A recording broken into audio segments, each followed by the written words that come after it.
सौभदायकं नमामि भारती तीर्थकराम्बुजसमुद्भवं विधुचूडार्चनासक्तं विधुशेखरभारती। श्री रामकृष्ण महाकृतित् पौराणिक सभा चतुर्विंशतितम वार्षिकोत्सవం కరోనా మూలంగా మొదటి సంవత్సరాలు అన్ని కార్యక్రమాలు ఆగినట్టుగానే ఇది కూడా ఆగింది. మరలా భగవద్ అనుగ్రహంతో వైభవంగా ప్రారంభమైంది. ఆ ప్రారంభం కూడా మన తెనాలి గ్రామంలో విష్ణుభట్ల వారి నేతృత్వంలో ఈ సభ వైభవంగా ఆరంభమై 3వ రోజుకి చేరుకున్నాం. ఈ సంస్థ నిర్వాహకులు మన రామకృష్ణ పౌండరీక యాదవ్. ఇతని తాతగారు ముత్తాతగారు ఈ ప్రాంతంలో గొప్ప వేద పండితులు, గొప్ప శ్రౌతులు. వీరి పితామహులు బ్రహ్మశ్రీ విష్ణుభట్ల రామచంద్ర పౌండరీక యాదవ్ గారు మాకు శ్రౌత స్మారక బ్రహ్మలు. శ్రౌతయాగాలు జరిగినా వారే బ్రహ్మ, స్మార్తయాగం జరిగినా వారే బ్రహ్మ. వారు వేదాధ్యయనం చేయడమే కాకుండా నిరంతరం శ్రీమద్ రామాయణ పారాయణ చేస్తుండేవారు. ఆ పారాయణ ఫలితమే కావచ్చు ఆయనకి 4 కుమారులు రామలక్ష్మణ భరతశత్రుఘ్నులు. ఆ పెద్ద ఆయనే ఆంజనేయ కేలు గారు. ఆయన ప్రస్తుతం కొద్దిగా ఒక నిమిత్తాన్ని అనుసరించి బయటకు వెళ్ళవలసి వచ్చింది. కాబట్టి ఆయన కూడా ఇక్కడ ఉండి కార్యక్రమాన్ని జరిపించే ఆయన. వారి భార్యకు కొద్దిగా శస్త్రచికిత్స అవసరమై ఉండదు. ఆవిడ భగవద్ అనుగ్రహంతో యోగక్షేమాలతో తిరిగి ఇంటికి రావాలి అని మనందరం కూడా భగవంతుని ప్రార్థన చేస్తాం. ఈనాటికి ఆంధ్రదేశంలో వేదులు, వేదము వేది నిలబడటానికి 1-2 కుటుంబాలు ప్రధానంగా అనుష్ఠానంలో ఉన్నాయి. ఎంతో కష్టమైనప్పటికీ, ఎందుకంటే శ్రౌత కర్మానుష్ఠానం చాలా కష్టం. ఈ కాలానికి ఎదురీది అనుష్ఠానంగా కూడా చేయాలి. అటువంటి అనుష్ఠానాన్ని చేసినటువంటి కుటుంబాల్లో ఆంధ్రదేశంలో ప్రధానంగా చెప్పుకోదగినటువంటి కుటుంబం విష్ణుభట్ల వారు, తర్వాత జంజుకూరి వారు. సరే, మేము కూడా ఆ దశలో ఉన్నాం. ఎందుకంటే నిమి నవయోగి సంవాదంలో కృష్ణ పరమాత్మ చెప్తారు, నేను కూడా బ్రహ్మవేత్తనమేనయ్యా అని. ఎందుకంటే అందుకనే ఆ విచారం అంతా చేశాము అని చెప్తారు. నిమి నవయోగి సంవాదంలో ఏకాదశాధ్యాయంలో వస్తుంది. ఎందుకంటే ధ్యోపపాధ్యాయ కర్మ బ్రహ్మస్వరూపిణే స్వర్గ అపవర్గ రూపాయ యజ్ఞేశాయ నమో నమః. శంకరుల వారు, వ్యాస భగవానుడు, అద్వైత వేదాంత తత్వజ్ఞులందరూ కూడాను మొట్టమొదటి చెప్పింది ఏమిటి అంటే వైదిక కర్మానుష్ఠానం, తదుపరి బ్రహ్మోపాసన. ఈ రెండు కూడా కర్మ అనేటటువంటిది జ్ఞానానికి సాధనము. అందుకనే దాన్ని ఉపాయము అని అన్నారు. ఉపాయము అంటే ఉపకృత్య అయతీతి ఉపాయ. ఒక బల్లకట్టు లాంటిది. కాలువ దాటడానికి బల్లకట్టు ఎటువంటిదో, బల్లకట్ట లేదా పడవ ఎటువంటిదో ఈ కర్మానుష్ఠానం అటువంటిది. చిత్తశుద్ధి కలిగేంత వరకు తద్వారా జ్ఞానము, చిత్తశుద్ధి ద్వారా జ్ఞానము, జ్ఞానాదేవ హి కైవల్యం. నాణ్య పంథ విద్యతే అయనాయ, నాణ్య పంథ అయనాయ విద్యతే. కాబట్టి ఆ జ్ఞానాన్ని పొందాలి. అందుకనే శంకర భగవత్పాదాచార్య వారు మొట్టమొదటి ఆరంభించింది వేదో నిత్యం అధీయత, తదనితం కర్మ స్వనుష్ఠీయత. ఆ పరంపర అంతా చెట్టు చివరికి అధపరబ్రహ్మాత్మన స్థీయత అని అన్నారు. అందువల్ల నింటే రఘువంశ మహాకావ్య దిలీప మహారాజు సంతానార్థిది వశిష్ఠుడైన కులగురువుని ఆశ్రయించినప్పుడు ఆయన యోగక్షేమాలు ప్రశ్నిస్తారు. వశిష్ఠ మహాముని అనేక సమాధానాలు చెప్పారు. ఒక మాట ఏం చెప్పారు అంటే అనేక ఆ సమాధానాల్లో ఒక మాట మనం ముఖ్యంగా తెలుసుకోవాల్సింది పురుషాయుషమో నిరాతంకాయ జన్మదేయ ప్రజాస్తస్య హేతు బ్రహ్మవర్చసం. ఓ కులగురు వశిష్ఠ మహామునే, నీ యొక్క బ్రహ్మవర్చసమే కారణము నా రాజ్యం సుఖంగా ఉంది అంటే. బ్రహ్మవర్చసము అంటే వేదాధ్యయన సంపత్తి అని మనకు భాష్యకారు. కాబట్టి ఏమి ప్రజలంతా ఎలా ఉన్నారని అంటే ప్రజలందరూ కూడా పురుషాయుష జీవిన్య. పురుషాయుష అంటే శతాయ పురుష, అందరూ కూడా శతమానం భవతి అనేటువంటి ఆశీర్వచనాన్ని అనుభవం చేసుకుంటూ ఉన్నారు. శతం అంటే 100 కాదు, శతమనంతం భవతి. 60,000 సంవత్సరాలు దశరథుడు రాజ్యం చేశాడు, 60,000 సంవత్సరాలు తపస్సు చేశాడు. కాబట్టి శతాయుహు అంటే అనంతమైనటువంటి, అంటే ధర్మకర్మల ఆచరించడానికి ఎంత ఆయుర్భాగ్యం అవసరమో అంతా వాళ్ళు కలిగి ఉంటున్నారు. పురుషాయుష జీవిన్య. అంతేకాదు ఆయుర్భాగ్యం ఉంటే సరిపోదుగా, ఏ విధమైన ఆటంకంలో ఉండడానికి వీల్లేదు, ఏ విధమైన అనారోగ్యంలో కూడా ఉండడానికి వీల్లేదు. అది కూడా పొందుతున్నారు వాళ్ళు. నిరాతంక విజీతయ జన్మదీయ ప్రజా ఎతు తస్య కారణం. ఎత్తలో నిత్య సంబంధ కనుక ఎందువలన అయితే మీరు అలా ఉన్నారో దానికి కారణం ఏమిటి అంటే బ్రహ్మవర్చసం, మీ యొక్క వేదాధ్యయన సంపత్తే అంటారు. వేదాధ్యయనము అంటే వేదములు విజ్ఞానుష్ఠానం కాబట్టి బయలుదేరినాయి. వేదాహి విజ్ఞార్థం అభిప్రవృత్త. కాబట్టి యజ్ఞం అంటే శ్రేష్టతమైన కర్మ. లోకంలో శ్రేష్ఠ కర్మలు, శ్రేష్ఠ కర్మలు, శ్రేష్ఠ తమకర్మలు 3 రకాలుగా, పాజిటివ్, కంపారిటివ్, సూపర్లేటివ్ అని అంటాం మనం ఇంగ్లీష్లో. మరి సూపర్లేటివ్ దాని అంతకంటే ఉత్తమమైనటువంటి, ఎందుకంటే వేదమే వ్యాఖ్యానం చేసింది శ్రేష్టతమాయ కర్మనే. ఒక చోట శాఖాచ్ఛేదం, కృష్ణయజుర్వేదం ప్రారంభమే అలా అయింది. విషయత్వే శాఖామాచ్ఛినత్తి సద్యశ్చిన్న పలాశ శాఖయా వత్సాపాకరణం కర్తవ్యం అనే ఒక సూత్రకారులు చెప్తాడు. ఆ శాఖాచ్ఛేదనాంగభూతమైన మంత్రం ఏమిటి అంటే విశేషాలు. ఎందుకయ్యా శాఖాచ్ఛేదనము అంటే శ్రేష్టతమాయ కర్మనే అని వ్యాఖ్యానం చేస్తూ, ఏమిటి శ్రేష్టతమైన కర్మ అంటే యజ్ఞో హి శ్రేష్టతమం కర్మ తస్మాదేవమాహ. అందువల్ల నిత్య శంకర భగవత్పాదాచార్యులు గారు వేదోదిత్యన ధీయత్తాం తదితం కర్మ స్వనుష్ఠీయత సుఅనుష్ఠీయత, యథాతథంగా వేదవిధంగా చేయవలసింది అని చెప్పారు. అటువంటి వేదులే దేశాన్ని రక్షిస్తాయి, లోకాన్ని రక్షిస్తాయి, మనందరినీ కూడా రక్షిస్తాయి. దశరథ చక్రవర్తి 60 సంవత్సరాలు తపస్సు చేసి అశ్వమేధయాగం చేస్తే సాక్షాత్తు నారాయణమూర్తి అశ్వమేధయాగము, పుత్రకామేష్టి 2 కూడా చేస్తే యజ్ఞం గొప్పదా, ఇష్టి గొప్పదా అంటే ఒకప్పుడు ఇష్టే గొప్పదని వేదమే చెప్తుంది.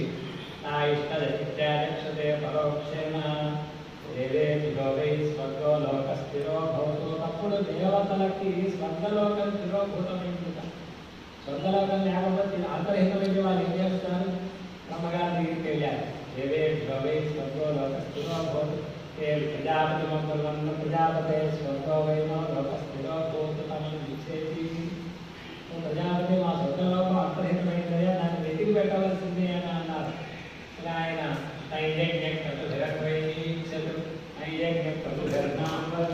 యజ్ఞములు క్రతువులు, యజ్ఞములు వేరు క్రతువులు వేరు. అక్కడ ఉండే ప్రవచనం చాలా విశేషంగా ఉంది. యజ్ఞ క్రతువులతో అన్వేషణ చేస్తే దొరకలేదు.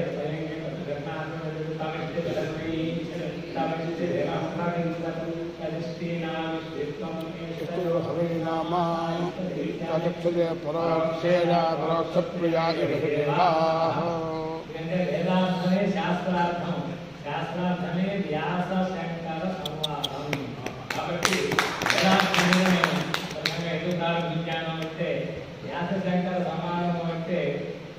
సాక్షాత్తు విష్ణుస్వరూపుడు వ్యాసం వశిష్ఠనవతారం శక్తే పౌత్రం అకల్మషం పరాశరాత్మజం వందే సుఖతాతం తపోని నిర్మలి అనేక గురించి చెప్పాలి అంటే తానేదో గొప్పవాడు చెప్పడం కాదు అనేక పూర్వోత్తరాలని కూడా చెప్పాలన్నమాట. ఆ గురు పరంపర అంతా కూడా స్పందనమైన నారాయణం మధురం వశిష్టం శక్తి వ్యాసం సుఖం అంతవరకు కూడా ఎవరయ్యా వ్యాసుడు అంటే వ్యాసం వశిష్ఠ నప్తారం శక్తే పౌత్రం అకల్మషం అనేది విశేషం అన్నమాట. అకల్మషుడు కనుకనే చిత్తదేవుడికి భాగవతాన్ని అందించగలిగాడు. అంటే కల్మషం ఉంటే కల్మషం అంటే మనలో ఉండే కల్మషానికి కాదు. అక్కడ భగవద్గుణానువర్ణన ప్రధానమైనటువంటి కావ్యాన్ని అంతవరకు రచింపకపోవటం చేయలేకపోవటము. అందుకనే వ్యాసస్య అపరితోష అని అంటారు. చిత్త ప్రశమం అలభమాన చిత్తశాంతి కలగలేదు. మహాభారతం రాశాను, బ్రహ్మసూత్రాలు రాశాను, అష్టాదశ పురాణాలు రాశాను.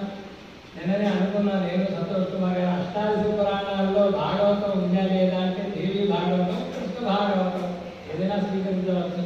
దేవి భాగవతం ఉపాసనా స్వరూపం, కృష్ణ భాగవతం సాక్షాత్తు అది నిగమ కల్పకరోగం సంయుతం తిరుపతి భాగవతం రసం ఆలయం అటువంటి కృష్ణ భాగవతం కనుక దాని ఏంటంటే గొప్ప అనురక్తి ఎవరికి ఉంది అంటే ఆత్మారాములకు కూడా ఉంది అక్కడ. అందుకనే ఆత్మారామాస్యమయో నిర్గ్రంథాత్యుక్రమే కుర్వంతి అహైతికి భక్తి ఇత్థం భూత గుణం హరి. హరి ఇటువంటి వాడే ఇత్థం భూత ఇటువంటి గుణం కలవాడయ్యా. ఆత్మారాములు కూడా అంటే పరమహంస పరివ్రాజకాచార్యవర్యులు కూడా ఉపాసించే దైవత్వం ఎవరు అంటే కృష్ణ పరమాత్మ ఇత్థం భూత గుణో హరి. కాబట్టి అటువంటి ఆ భాగవతాన్ని రచించాడు కనుక అకల్మషం అని అన్నారు. వ్యాసం వశిష్ఠనప్తారం శక్తే పౌత్రం అకల్మషం పరాశరాత్మయం వందే సుఖతాతం. యోగీశ్వరులందరికీ కూడా ఒక యోగీశ్వరుడు ఉన్నారు. ఎవరైనా ఆయన అంటే సుఖయోగీంద్రుడు అని అన్నారు. కాబట్టి సుఖతాతం తపోనిధిమ్మని. అందువల్ల నుంచి వ్యాస శంకర సమానం అంటే వ్యాస భగవానుడు సూత్రాలు రచించాడు. శంకర భగవత్పాదాచార్య వారు భాష్యాన్ని రచించారు. వ్యాసుడి గురించి ప్రార్థిస్తూ మనకు అద్భుతమైన శ్లోకం వందే సాత్యవతేయం తం మందేతర గుణోదధిం భవంతి యస్య సూత్రాన్ని చిత్రం బంధ విముక్తయే. సూత్రాలు అంటే కాళ్ళు కదా, కాడే సూత్రం అని అంటారు. సూత్రాలు బంధాన్ని కట్టడానికి వినియోగిస్తాయి, కానీ వ్యాస సూత్రాలు బంధ విముక్తిని వినియోగిస్తున్నాయా. ఇది విశేషం కదా అని అంటారు. ఎవరైనా కట్టేయాలంటే నిన్ననే చెప్పారు బలి చక్రవర్తిని ఆ గరుత్మంతుడు ఆ భగవంతుడి యొక్క ఆజ్ఞతో మరుడపాసంతో కట్టేశాడు. పాశాలు కట్టేయడానికి వినియోగిస్తే కానీ బంధ విముక్తి అయ్యేది అదే ఆశ్చర్యం అండి. వ్యాస సూత్రాలు అటువంటివి అని అన్నారు. ఏమిటి సూత్రము అంటే అల్పాక్షరం అసందిగ్ధం సారవత్ విశ్వతోముఖం అస్తోభమనవద్యంచ సూత్రం సూత్రమిదో విదుః. అల్పాక్షరం చాలా తక్కువ అక్షరాలే ఉంటాయి. తత్వార్థ ప్రతిపాదక అల్పశబ్ద ప్రయోగం అంటారు శాస్త్రంలో. అటువంటివి సూత్రములు అంటే అల్పాక్షరం అసందిగ్ధం. ఏ విధమైన సందేహం నిష్కృష్టంగా చెప్పవలసిన విషయాన్ని చెప్పేస్తే అల్పాక్షరం అసందిగ్ధం సారవత్ విశ్వతోముఖం. సారం సమస్త ఆ చెప్పవలసిన విషయం యొక్క వస్తువు యొక్క సమస్త సారాన్ని కూడా చెప్పేస్తారు. సారవత్ విశ్వతోముఖం అస్తోభం అనవద్యంచ. అక్కడ ఏమి పూర్వపక్షం చేయడానికి ఏ విధమైనటువంటి నింద చేయడానికి అవకాశం లేనటువంటిది. అస్తోభం అనవద్యంచ సూత్రం సూత్రములో విడుకోదు. సూత్రములు వార్తికములు భాష్యములు. వార్తికం అంటే ఉక్తానుక్త దురుక్త చింతనం. చెప్పిన దాన్ని ఏదైనా తప్పుగా చెప్తే ఏదైనా చెప్పకపోతే ఉక్త అనుక్త దురుక్త చింతనం వార్తికము. మరి భాష్యము అంటే సూత్రంలో ఉండేటటువంటి పదములను సూత్రార్థో వర్ణ్యతే యత్ర వాక్యైః సూక్తానుకారిభిః స్వపదాని చ వర్ణ్యంతే భాష్యం భాష్యవిదో విదుః. భాష్య లక్షణం అదన్నమాట. సూత్రంలో ఉండేటటువంటి ఆ పదములు ఉన్నాయే వాటిని వాక్యై సూత్రావతారిభిః. కాబట్టి ఆ భాష్యం ఎలా ఉంటుంది అంటే ముందు సిద్ధాంతం చెప్పేస్తారు, దాన్ని వ్యాఖ్యానం చేస్తారు. అదే శంకరుల యొక్క భాష్యంలో ఉండేటటువంటి భాష్యకారులు అంటే శంకరులే, విజయము అంటే శంకరులకే. అందుకనే శంకర విజయం, మరొకరికి విజయం అంటానికి వీలు లేదు. భాష్యకారులు అంటే శంకరులే అన్నమాట. కాబట్టి అటువంటి ఆ భాష్యకారులైనటువంటి శంకర భగవత్పాదాచార్యుల వారు భాష్యాన్ని రచించారు. రచిస్తే దాన్ని ఒకసారి పరిశీలన చేద్దాము అని అనిపించింది వ్యాస భగవానుడికి. ఎందుకు అంటే దానికంతా చాలా నిమిత్తం ఉంది, కారణం ఉందన్నమాట. అసలు శంకర భగవత్పాదాచార్యుల వారు వారి యొక్క అద్భుతమైన గురువు, వారి యొక్క లక్షణాన్ని చెప్పాలి అంటే కేవలం మనకు జగద్గురువులు అందించారు. వందే లోక గురువు అనేటటువంటి ఒక అందరూ కూడా దర్శిస్తే ఉంటారు. దాంట్లో వాళ్ళు అనుగ్రహించింది ఏమిటి అంటే, ఎవరయ్యా గురువు అంటే మాతృత పితృత శుద్ధ. అది తల్లి వంశంలోను తండ్రి వంశంలోనే తల్లిదండ్రులు ఇద్దరు కూడా మంచి అంతరంగం కలిగినటువంటి వారై మనస వాచ కర్మణ తపోనిష్ఠులైనటువంటి వారి యొక్క సంతానంట గురువు అంటే. మాతృత పితృత శుద్ధ. శంకర భగవత్పాదాచార్యుల వారిలో ఆర్యాంబ శివ గురువుల ద్వారా ఆ లక్షణాన్ని మనం దర్శిస్తున్నాం. మాతృత పితృత శుద్ధ. శుద్ధ భావో జితేంద్రియ. అంతేకాదు శుద్ధ భావం, అదే యొక్క భావన ఎటువంటివి. ఇవాళ మనం పురాణం చెప్తున్నాం, భారతం చెప్తున్నాం, భాగవతం చెప్తున్నాం, శంకర విజయం చెప్తున్నాం, మరొకటి చెప్తున్నాము అంటే శంకరులు పెట్టినటువంటి భిక్ష మరొకటి కానే కాదు. అందుకనే శృతి స్మృతి పురాణానాం నారాయణం కరుణాలయం నమామి భగవత్పాదం శంకరం లోకశంకరం. శృతులు స్మృతులు పురాణములు 72 అవైదిక మతములు, 27 మతోచ్ఛేత్రే నమః అని. ఒక పూర్వపక్షం ఉంటేనే ఖండించడం కష్టం.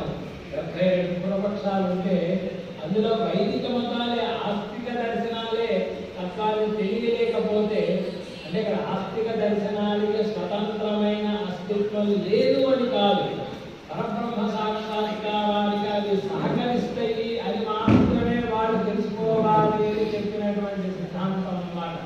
అంటే ఆస్తిక దర్శనాలు న్యాయం, వైశేషికం, సాంఖ్యం, యోగం, మీమాంస, వేదాంతం ఇవన్నీ ఉన్నాయి. మరి వేదాంతం మినహా మిగిలిన దర్శనాలు ఆస్తికములేగా.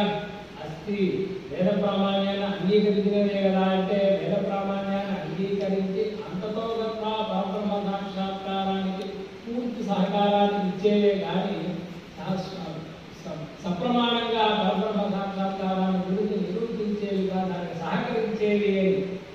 అందుకని జగద్గురువులు సభని ఈ సభ ఎలాగైతే జగద్గురువుల యొక్క అనుగ్రహంతో లభిస్తుందో, తుమీర జగద్గురువుల యొక్క అనుగ్రహంతో సపరికరాద్వైత వేదాంత సభ అని జరుగుతుంది. పరికరములు అంటే ఇతర దర్శనములు అన్నమాట. ప్రధానం వేదాంత శాస్త్రానికి అద్వైత వేదాంత సభ.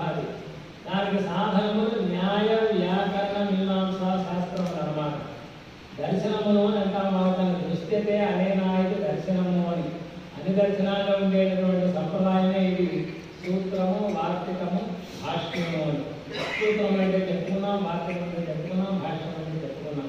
కాబట్టి ఆ విధంగా అక్కడ ఆ శంకర భగవత్పాదాచార్యుల వారి గురించి మాట్లాడుతూ శుద్ధ భావ జితేంద్రియ, ఈ లక్షణాలు ఎవరి దగ్గర ఉన్నాయి? ఆయనే గురువు అయ్యా. సర్వాగమానాం సావజ్ఞ, వారికి తెలియని విషయం ఉన్నదా, వారు అందించని విషయం ఉన్నదా? భాష్యములు పరిశీలించిన, స్తోత్రములు పరిశీలించిన, ప్రకరణ గ్రంథములు పరిశీలించిన వారు అనుగ్రహించిన విషయం ఏముంది? సర్వాగమానాం సావజ్ఞ, సర్వశాస్త్రార్థ తత్వవిదు. సమస్త శాస్త్రములు ఉండే వారి యొక్క సిద్ధాంతం, వారి యొక్క ఆ వాణి భక్తి ఎలా ఉంటుంది అంటే పూర్వపక్షికి ఏమడగాలో తెలియదు.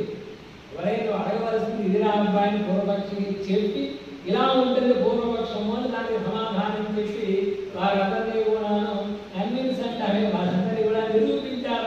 వారికి నిజమైనటువంటి వారిని రియలైజ్ చేశారు. అందుకనే ఒక చోట అంటారు, మీమాంసా శాస్త్రం అన్ని దర్శనాల్లో గొప్పది, ప్రాచీనమైనది కూడా దేవుని మహర్షి రచించాడు. ఆయన రచించిన మీమాంసకులు అది పెద్దది కనుక, మొట్టమొదటిది కనుక వేదం కూడా దానికి అనుకూలంగా ఉంది. వేదంలో 4 వేదాలు 1,00,000 మంత్రాలు ఉంటే 84 లక్షల మంత్రాలు కర్మకాండనే చెప్తున్నాయి. మిగిలిన దాంట్లో 14లో 10,000 మంత్రాలు ఉపాసనాకాండని చెప్తున్నాయి.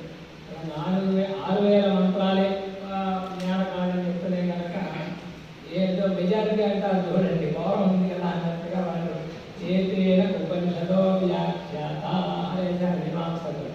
దాన్ని పట్టుకుని అలా కాదయ్యాన్ని మీమాంసకులకి సారాన్ని తెలియపరిచారు. దీని గురించి ఒక అద్భుతమైన శ్లోకాన్ని కూడా చెప్తారు.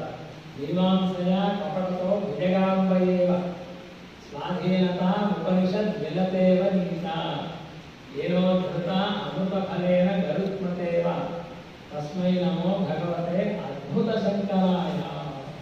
అటువంటి అద్భుత శంకర వారిని నమస్కరిస్తున్నా ఉన్నారు. ఏమిటంటే ఆయన ఏం చేశారంటే గరుత్మంతుడు చేసిన పని చేశారట. గరుత్మంతుడు వైనతేయుడు, వినత కద్రువ వారిద్దరూ మాట్లాడుకోవటం వేదంలో వృత్తాంతమే. కద్రుస్తు వయసు పర్ణీచ ఆత్మరూపయోస్మభ్యేతాం సా కద్రుస్తు పర్ణేవ చేత్ సా బ్రవీత్ తృతీయస్యామితో దీపోస్తమాః తేనాత్మాన నిష్క్రీణీష్యేతి ఇయం వై కద్రుః అసౌ సుపర్ణీ ఛందాగుంసి సంపన్నేయ ఇత్యాది వృత్తాంతంతో కూడా ఉంటుంది. సరే వైనతేయుడు గరుత్మంతుడు వెళ్ళి అమృతాన్ని తీసుకొచ్చి తల్లి దాస్యముక్తులు చేసినట్లుగా అక్కడ ఎలాగైతే కద్రువ కాపట్యంతో వినత మీద గెలిచిందో ఇక్కడ కూడా మీమాంసకుల మీమాంసయ కపటతో భుజగాంబయేవ స్వాధీనత ఉపనిషత్ వినతేవ నీత. ఉపనిషత్తు వినతేవ స్వాధీనత నీత. ఆవిడ చేత భుజగాంబయ అంటే కద్రువ చేత. మరి దాన్ని ఉద్ధరించే ఎవరు అక్కడ గరుత్మంతుడు. ఏనోద్ధృత అమృత ఫలేన గరుత్మతేవ. ఛందో రూపంలో అంతకుముందు గాయత్రి, కృష్ణుకు, జగతి 3 కూడా సోదరులు అన్నమాట. జగతి ఛందస్సు వెళ్ళింది, కృష్ణుడు ఛందస్సు వెళ్ళింది. అమృతాన్ని తేలేకపోగా ఛందస్సులో ఉండే 2 అక్షరాలు కూడా అక్కడ వాళ్ళు అపహరించి వెనక్కి పంపించారు. మరి అప్పుడు గాయత్రి ఛందస్సుని 4 అక్షరాలుగా చతురక్షర సత్యజయ అని 4 అక్షరాలతో కూడినటువంటి గాయత్రి ఛందస్సు అమృతాన్ని తేవటమే కాకుండా తన సోదరుడు కోల్పోయినటువంటి 2 అక్షరాలు కూడా తీసుకొచ్చింది. చతురక్షర సత్యజయ జ్యోతిష సమస్య అజాభ్యంధ తదజాయ జత్వగంసాసో మంచాహరదు చత్వారి అక్షరాన్ని సాష్టాక్షర సమపద్యత అని అప్పటికి అష్టాక్షర అయింది గాయత్రి అని. అందువల్ల శంకర భగవత్పాదాచార్య వారికి అటువంటి వారయ్యా అని సర్వశాస్త్రార్థ తత్వమితో పరోపకార నిరత. పరోపకారం ఎంత కావాలంటే ఆయన చేశారు. ఎవడో వచ్చి మీ శిరస్సు కావాలంటే నాకు తీసుకోవాలా అన్నారు. అంతకంటే కావాల్సింది ఏమిటని అన్నారు. ఆపాదించి అడిగితే పరోపకార నిరత జప పూజాది తత్పర శంకర భగవత్పాదాచార్య వారు. అమోఘ వచన శాంత వేదాంగపారక యోగమార్గాన్ని సంధాయి దేవతా హృదయంగమ ఇత్యాది గుణ సంపన్న గురు ఆగమ సంపన్న. గురువు అంటే ఆయనయ్యాని. చిత్త విత్తాపహారకుడు కాదు గురువు అంటే.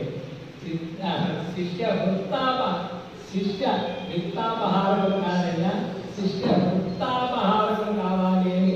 కాబట్టి గురు ఆగమ సంయమ. అందుకనే శంకర భగవత్పాదాచార్యుల వారి గురించి మాట్లాడుతూ నానాన్యాయ పరిశ్రమం కలయితాం నాస్త్యేవ శాస్త్రేషు సత్యోరప్యనయోర్ద్వయోః ప్రవిరలా సాహిక్షితౌ సాహితి అత్యేతాసు సతీషు నాస్తి వినయో నాచార భక్తి క్షమా చాతుర్యః సచ సాచ సాచ సచ తాశ్చ ఆరంభ్య ఖేలంత్యము అన్నారు. ఏమిటంటే నానాన్యాయ పరిశ్రమం. చాలా వేదాలు చదువుకున్నాను, త్రివేది చతుర్వేది బిరుదు వచ్చిన చాలా సన్మానాలు చాలా దాడులు వేసుకున్నాను. కానీ నానాన్యాయ పరిశ్రమం కలయితాం నాస్త్యేవ శాస్త్రేషు. శాస్త్రములంటే రామశబ్దం ఢకారాంతము అని చెప్పగలుగుతారు. విమర్శించడం కాదు, చాలా కష్టమైన విషయం చెప్తున్నాం. కాబట్టి వేదాంగములు వేదాలు అధ్యయనం చేసిన శాస్త్రములందు పరిజ్ఞానం చాలా తక్కువ మందికే ఉందండి. సరే, అది కూడా ఉందంటున్నాం. సత్యోరప్యనయోర్ద్వయోః వేదాధ్యయనం చేశారు, అధ్యయనం చేశాను, కానీ ప్రవిరల సాహిక్షితం సాహితీ, సాహిత్య పరిజ్ఞానం, కావ్యాలంకరణజ్ఞమేవ కవితా కన్యా ఉదీతే స్వయం అంటారు. కాబట్టి సాహిత్యం ఉండాలి, సాహిత్యం లేకపోతే కష్టం కనుక సాహిత్య పరిజ్ఞానం ఈ రెండు ఉన్నా చాలా విరళంగా ఉంటుంది. సాహిక్షితం సాహితీ. మూడు ఉన్నాయనుకున్నాం, అత్యేతాసు సతీషు, ఆమ్నాయ పరిశ్రమ, శాస్త్ర పరిజ్ఞానం, సాహిత్య పుష్టి ఉన్నప్పటికీ కూడా అత్యేతా సతీషు నాస్తి వినయ, వినయమే లేదు. అవినయ బాబాలయ కృష్ణ అని చెప్పి శంకరుడు చెప్పారు, మనకుంటే అవినయాన్ని పోగొట్టుకుంటున్నాను మనకోసం చెప్పారు, ఆయన ఉందని కాదు. కాబట్టి వారికి ఉన్న వినయం ఎవరికి ఉంది? నాస్తి వినయ. అంతేకాదు ఆచార భక్తి క్షమ చాతుర్య, ఆచారం కానీ భక్తి కానీ క్షమ ఓర్పు కానీ చాతుర్యం కానీ ఉండవయ్యా అని ఇవన్నీ కలిపి ఒక తోడు ఉన్నాయి. సజ సాజ సాజ సాజ తాస్య. మొట్టమొదటి సజ అంటే ఏంటంటే ఆమ్నాయ పరిశ్రమ, సాజ అంటే శాస్త్రధీరి, మూడవది సాజ అంటే సాహితీ, తర్వాత సజ అంటే వినయ, తాస్య అంటే ఆచార భక్తి క్షమ చాతుర్య. ఇవన్నీ కూడా ఆరంభ్య ఖేళంత్యము, శంకర్ల వారిని అవలంబించి ఆనందంతో నాట్యం చేస్తూ ఉండేది అని చెప్పారు. అటువంటి వారు అన్నమాట. అందువల్లే శంకర విజయం ఎంతవరకు మనం ఏకశ్లోకి శంకర విజయం ఉంది అని చెప్పుకున్నా మన జన్మ ధన్యమవుతుందన్నమాట. ఆర్యాంబా జగదే జని ద్విజసతీ దారిద్ర్య నిర్మూలనం సన్యాసాశ్రయం గురూపసరణం శ్రీ మండనాదేవ్యయ శిష్యౌఘగ్రహణం సుభాష్య రచనం సర్వజ్ఞ పీఠాశ్రయ పీఠానాం రచనేతి సంగ్రహమయి శైషా కథా శాంకరి.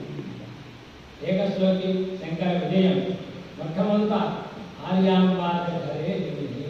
ఆర్యాంబ శివగురువుల యొక్క తపఫలము, తపఫలంగా ఆర్యాంబా జగదే జని. వెంటనే చేసిన ప్రధానమైన పనులే చెప్తున్నారు ఇక్కడ. అంతేగా ఏకశ్లోకి భాగవతమైనా ఏకశ్లోకి రామాయణమైనా అన్ని చెప్పాలంటే 18,000 శ్లోకాలు ఎవరైనా సరే శ్లోకాలు కావాల్సిందేగా. ప్రధానమైన విషయం ఆర్యాంబా జగదే జని ద్విజసతీ దారిద్ర్య నిర్మూలనం. ఆ యొక్క భాగ్యాన్ని తీసుకొని ఆవిడికి ఆ అనుగ్రహించమని లక్ష్మీదేవిని ప్రార్థిస్తారు శంకర భగవత్పాదాచార్య వారి బాల్యంలోనే. ద్విజసతీ దారిద్ర్య నిర్మూలనం.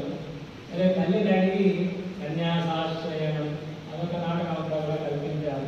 గురూపసదనం, ఎంతటి వారైనా సమిత్పాన్ని శ్రోత్రియం బ్రహ్మనిష్టం ఆచార్యం అని వారిని ప్రార్థిస్తారు కనుక కృష్ణ పరమాత్మ శాంతిపని మహర్షిని ఆశ్రయించినట్టు, రామచంద్రమూర్తి వశిష్ఠ మహాముని ఆశ్రయించినట్టు, ఇంకా మనం దిలీప్ మహారాజు వశిష్ఠుని ఆశ్రయించినట్టు గురూపసదనం గోవింద భగవత్పాదాచార్యుల వారిని ఆశ్రయించారు. ఆ గురు పరంపరే అద్భుతం. ఆ దర్శనాల్లో వేదాంత దర్శనం ఎంత గొప్పది అంటే అన్ని దర్శనములలో దర్శనీయ తమన్ దర్శనం శ్రీమద్ వేదాంత దర్శనం. శంకర బాదరాయణ సురేశ్వరాచార్య వర్య కృత మర్యాదం. ఇక్కడ శంకర బాదరాయణ సమానమే మనం మాట్లాడుకుంటున్నాం. శంకర బాదరాయణ సురేశ్వరాచార్య వర్య కృత మర్యాదం దర్శనీయతమం దర్శనం శ్రీమద్ వేదాంత దర్శనం అని అంటారు. కాబట్టి ద్విజసతీ దారిద్ర్య నిర్మూలనం సన్యాసాశ్రయనం గురూపసరణం శ్రీ మండనాదేవ్యయ. అది బలంటే యావత్ జగత్తుని కూడాను జగద్గురు ఎలా అయినారు శంకరులు అంటే ఇవాళ సువర్ణ భారతి కార్యక్రమాలు యావత్ ప్రపంచంలోనూ జరుగుతున్నాయి. కాబట్టి జగద్గురు కాదంటానికి ఎవరికి అవకాశం ఉంది చెప్పండి? జగద్గురువే. కాబట్టి జగత్తులో ధార్మికమైనటువంటి ఏ కష్టం వచ్చినా ఏ పుష్టి కావాలన్నా అనుగ్రహించేటటువంటి స్థానం శంకర భగవత్పాదాచార్యుల వారి. అస్మత్పీఠే సమారూఢ పరిత్రాడ్ ఉత్తలక్షణ అహమేవేతి విజ్ఞేయ నిత్యదేవ ఇది శ్రుతే కనుక సాక్షాత్తు శంకరులే జగద్గురువు, శంకరునికి విజయం. కాబట్టి శ్రీ మండనాదేవ్యయ అదొక ఘట్టం. మన పౌరాణిక సభలో అది కూడా ఇస్తూ ఉంటారు విషయం. శంకర మండల మిశ్ర సంవాదము అది అద్భుతంగా ఉంటుంది. దాని పూర్వమే ఇది ఈ శంకర విజయంలో 16 శబ్దాలు అద్భుతంగా రచించారు విద్యారణ్య మహాస్వామి వారు. అవిచ్ఛిన్న శృంగేరి జగద్గురు పరంపరలో 12వ స్థానాన్ని అలంకరించినటువంటి మహానుభావులు. 10వ స్థానంలో విద్యాతీర్థులు ఉన్నారు. వారు అంబికాయోగంలో ఉండి ఇప్పటికీ అనుగ్రహిస్తున్నారు. ఆ విద్యాతీర్థుల వారి యొక్క శిష్యులు భారతీయ తీర్థులు విద్యారణ్యులు. ఆ విద్యారణ్యులే అవిద్యాభావ సంతత్తో విద్యారణ్య మహంపదే అక్కకర తత్వానం అరణ్యం ప్రీతికారణమని.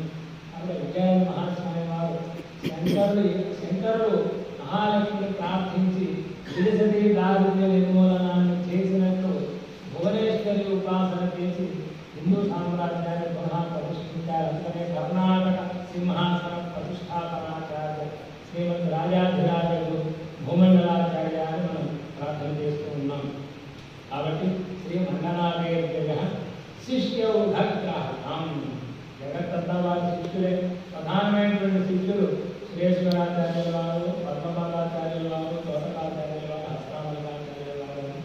4 దిక్కులు, 4 వేదములు, 4 మహావాక్యములు ఆ యొక్క ఆశీర్వతారార్థం ఆ ధర్మాన్ని అద్వైత సామ్రాజ్యాన్ని కొనసాగించడానికి వారు అనుగ్రహించారు. కాబట్టి శిష్యోగ్రహణం సుభాష్య రచనం. ఆ భాష్య దగ్గరికి వచ్చాం మనం.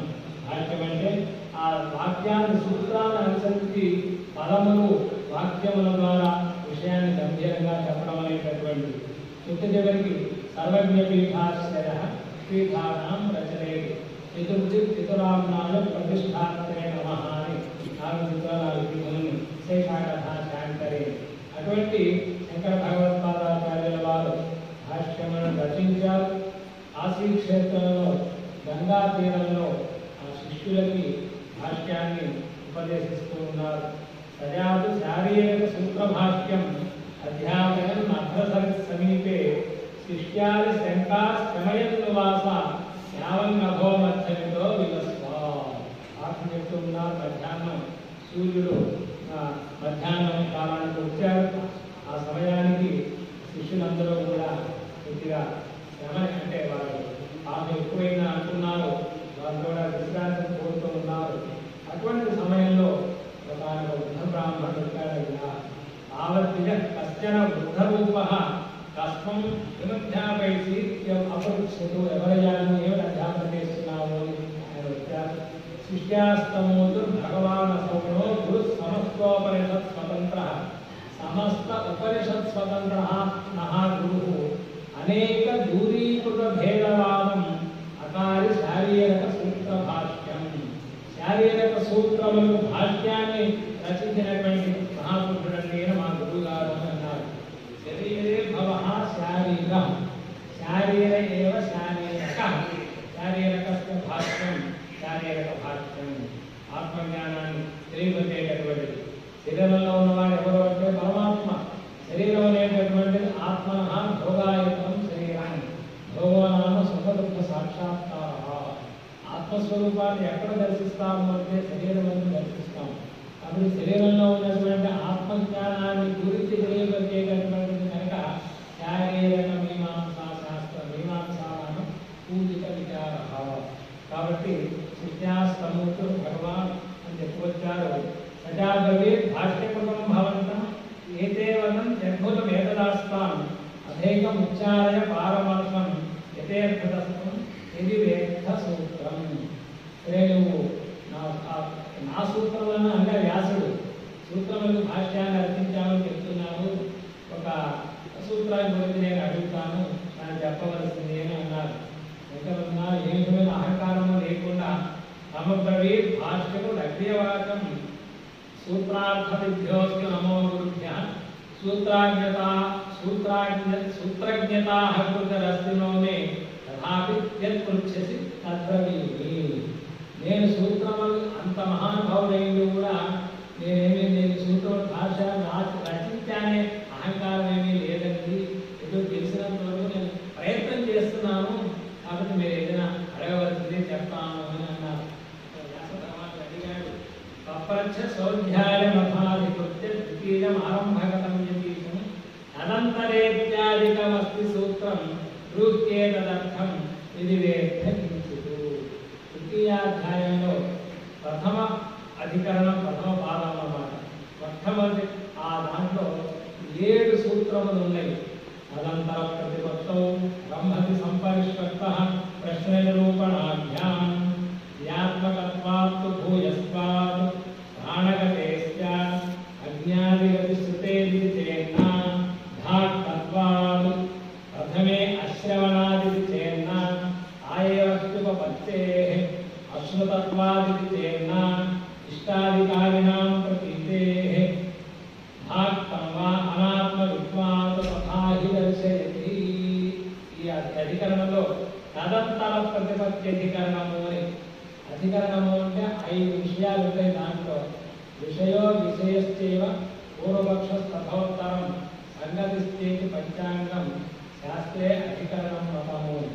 ఒక విషయవాక్యము, దానిపైన సందేహము, దానిపైన పూర్వపక్షము, దానిపైన సిద్ధాంతము, పూర్వ అధికరణతో దానికి సంగతి.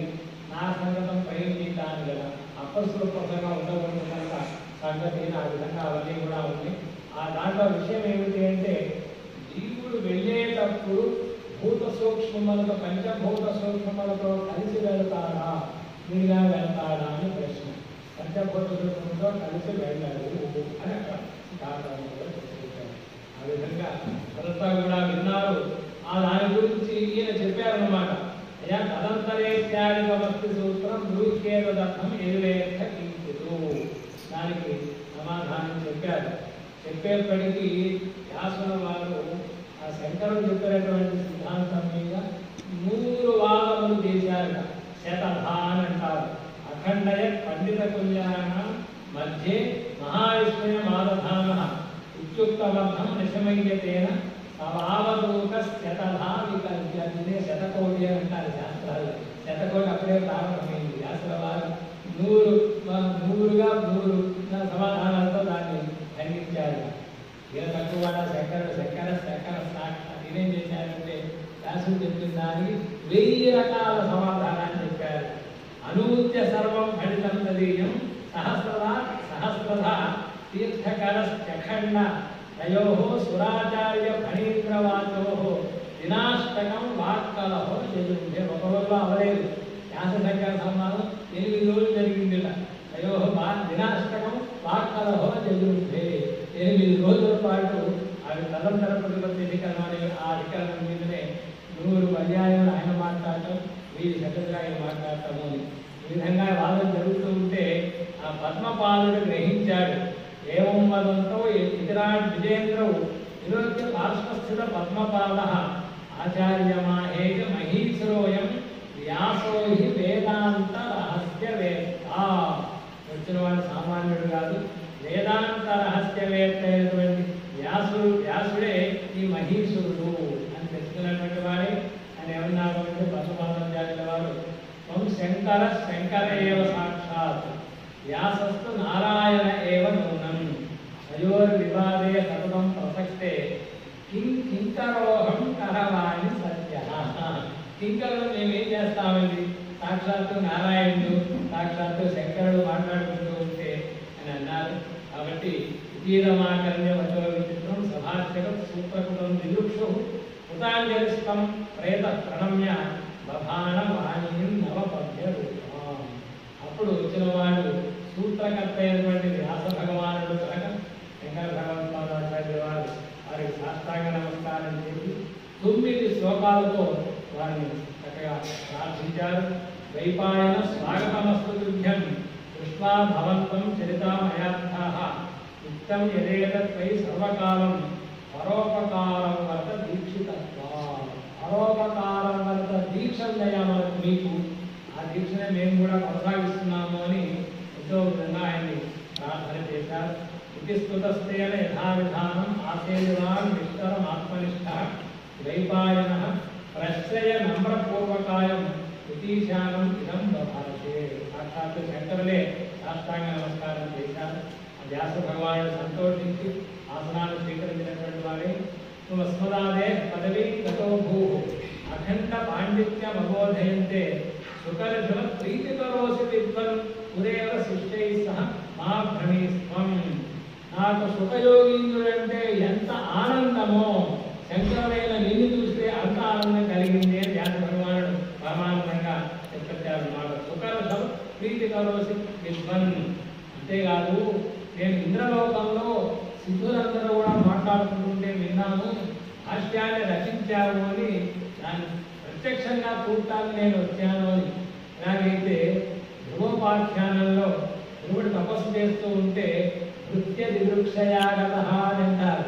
నృత్యుడైన ధ్రువుడిని చూడటానికి వచ్చాక నారాయణుడు. అలాగే ఆ దేవలోకంలో సిద్ధులు వాళ్ళందరూ కూడా మాట్లాడుకుంటున్నారు. వయాకృతం భాష్యమికీంద్రమౌళే సభాంగణే సిద్ధముఖాన్ నిశమ్య. కైలాసంలో సిద్ధులందరూ కూడా మాట్లాడుకుంటే అక్కడ విన్నారట. హృదా ప్రహృష్టేన దిదృక్షయాతే యుగధ్వనీన ప్రసమిన్న భూవం. కాబట్టి అందులో వచ్చాను అని అన్నారు. సరే, సంతోషించారు.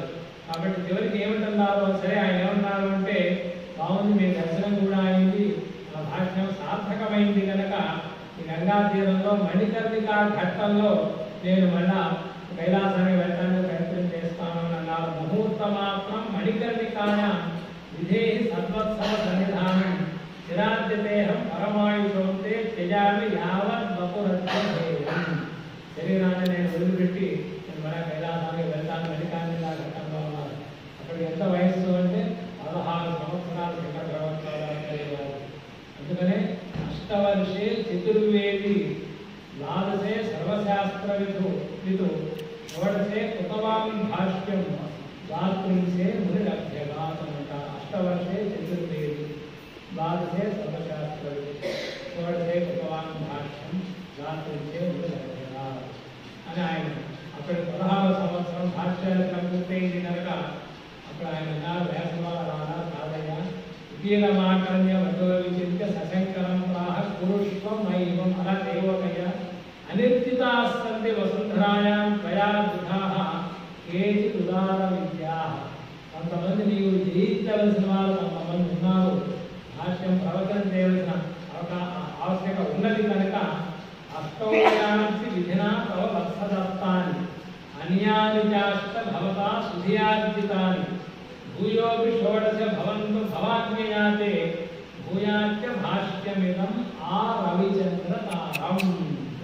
నీవు 8 సంవత్సరములు ఆయుర్భాగ్యాన్ని తీసుకొని వచ్చావు, మరొక 8 సంవత్సరములు సుధియా భవత ఆర్జితాన్ని. నీవు సన్యాసాన్ని స్వీకరించడం ద్వారా మరొక 8 సంవత్సరాలు స్వీకరించావు. మరి ఒక 16 సంవత్సరములు నీవు ఉండి భూయాచ్చ భాష్యమిదం ఆ రవిచంద్రతారం. ఆ చంద్రతారాత్మము ఈ యొక్క భాష్యం లోకంలో ఉండేటట్టుగా. ఇదే మామూలుగా అంటారు 32 సంవత్సరాలు మాత్రమే కనిపించిన 32 కోట్ల సంవత్సరాలకు సరిపడా అద్వైత సంపదను శంకర భగవత్పాదాచార్యులు మనకు అనుగ్రహించారు. కాబట్టి అటువంటి శంకర భగవత్పాదాచార్యుల వారి గురించి ఎంత చెప్పుకున్నా మనకు తనివి తీరదు, ఎంత చెప్పుకున్నా సరిపోదు. ఆయన నరకంఠీన శాస్త్రి గారని ఒక అద్భుతమైనటువంటి స్తోత్రాన్ని రచించారు. అందులో ఒక శ్లోకాన్ని చెప్పుకున్నాం. శంకరుడు ఎటువంటి వారయ్యా అంటే వైరాగ్యస్య నిధిః కృతస్య వసతిః వాత్సల్య వారాన్నిధిః దాక్షిణ్యస్య విహారభూః ఘనతపః సర్వస్వ మంజూషికా శాంతే కేళి గృహం ప్రసూతి భవనం దాంతే ఉపాయాః ఖనిః భూయాత్ శంకర దేశికోఖిలం అఖిల గుణం గ్రామాభిరామో ముదే. అటువంటి శంకర దేశికేంద్రుల వారు మనందరికీ కూడా అనుగ్రహాన్ని ఇచ్చుగాక, వ్యాస భగవాను మనందరినీ కూడా అనుగ్రహించుగాక అని నేను సప్రయత్నంగా ప్రార్థన చేస్తూ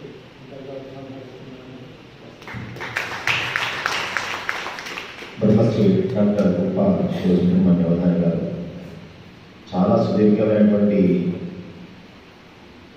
విషయ వివరణ అత్యల్ప కాలంలో అనేకమైనటువంటి అంశాలను స్పృశిస్తూ వారి యొక్క అమృత ధార ప్రసంగ ప్రవాహం అందరికీ చాలా ముగ్ధులు చేసింది.